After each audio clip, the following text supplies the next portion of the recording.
बराती हमरा जान लिया क्या कि हमर बाबा सब आयल छथिन हमर कमेटी बउआ सब से बराती में आयल छथिन ना तो हुनका सबके गायल देबन तहन ना हमरा सबके सुपारी देथिन हमरा सबके दान दहेज देथिन। आयो कमेटी हमरा जान लिया स्वागत रूम में पहले पानी आयो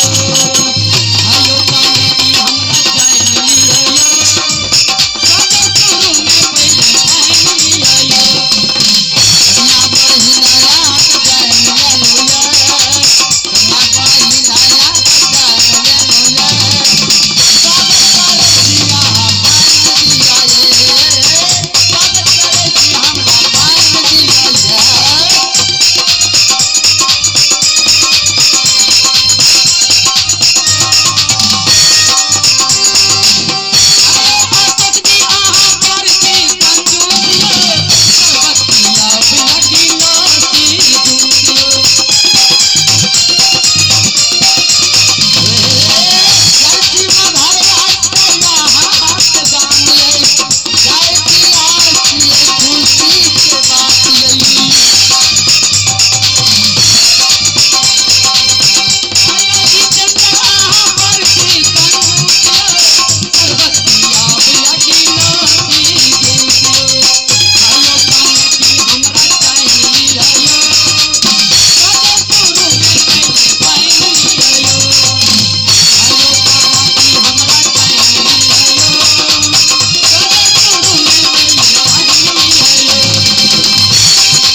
विवाह कराओ हमरो हमो कुमारे छी तो अहाँ कुमार जी केहन तो छुछुनर वाला मुंह पर से के करत बियाह अहाँ सब छुछुनर जे का लगे न छियै तकर मतलब की अहाँ के बियाह नहीं है किया तुम आई मिथिलानी में जनकपुर में बात सबका विद्वान छै मिथिलानी से अहाँ नहीं बुझे छियै। अरे हम कोन कभी कन्ना में पढ़ना छै कखो नहीं पढ़ना छै छ यार लवन नहीं पढ़ना छै वाह कथि कहै छै से सब नहीं पढ़ना छै से कहू ना हम नहीं है अहाँ के बियाह विद्यापति जी का हमें भतीजा छै से चिन्है छै हमरा हम नहीं चिन्है छी अहाँ विद्यापति के भतीजा छियै त पूरा परिचय देबे तहन ना हम अहाँ का विश्वास करब आ ठेक के नहीं ना मिथिलानी से अहाँ विवाह कर सकै छियै। गाना सुनने छै विद्यापति वाला आयो हम गाबो करे छियै अहाँ के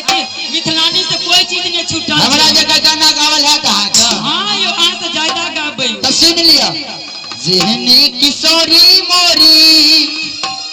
ओहने किशोर आहा के मुँह देखे में लगे तोरो मुँह देखे में लगे छो बनराज खान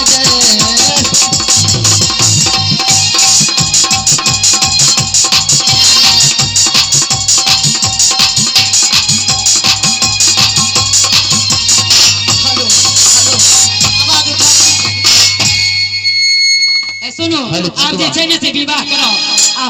बरमाला वाला जे छै से गीत होना चाहिए। Hello hello hello